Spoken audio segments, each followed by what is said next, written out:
Hey hello guys, welcome back to the channel R study Adda. Guys आज हम start करने वाले हैं अग्रपूजा खंड काव्य के आयोजन सर्ग यानी तृतीय सर्ग को। ठीक है, तृतीय सर्ग की कथा वस्तु, कथनांक या फिर सारांश कुछ भी कह सकते हैं आप। गाइज इसमें जरासंध का वध होता है, इसीलिए इस क्वेश्चन को अग्रपूजा के आधार पर जरासंध का वध का वर्णन कीजिए ऐसे भी पूछा जा सकता है। तो आपको सेम ही लिखना है। आइए फटाफट से देख लेते हैं इसका आंसर। तो आंसर में लिखना क्या है आपको, संसार में धन, धरती और स्त्री के कारण संघर्ष होते हुए आए हैं और आज भी हो रहे हैं, आप सभी जानते हैं।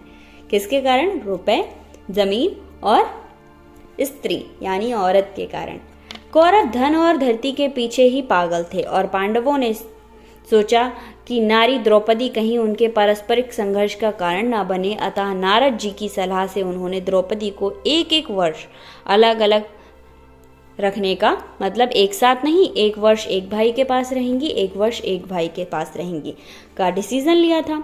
साथ ही यह बात भी तय हुई थी कि जब द्रौपदी किसी पति के साथ हो तो कोई भी दूसरा भाई वहां पहुंचकर उसे देख लेगा तो उसे 12 वर्ष का वन दे दिया जाएगा।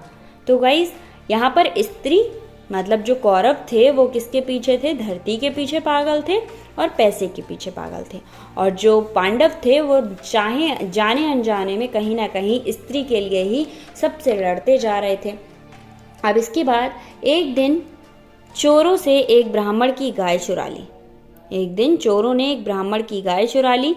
वहां राजभवन के न्याय और सहायता के लिए वहां पहुंचा। अर्जुन इसकी रक्षा के लिए शस्त्रागार से शस्त्र लेने गए तो वहां उन्होंने युधिष्ठिर और द्रौपदी को साथ देख लिया। गाय चुरा ली थी तो उन्होंने कहा, अब उस टाइम में गाय को माता माना जाता था, बहुत बड़ी बात मानी जाती थी। तो वो शस्त्रागार से शस्त्र लेने गए, वहां पर युधिष्ठिर और द्रौपदी एक साथ थे। तो उन्होंने चोरों को गाय से छुड़ाकर ब्राह्मण को दे दिया और नियम भंग करने के लिए वो 12 वर्ष के लिए कहाँ चले गए? वन चले गए। उनके स्थान पर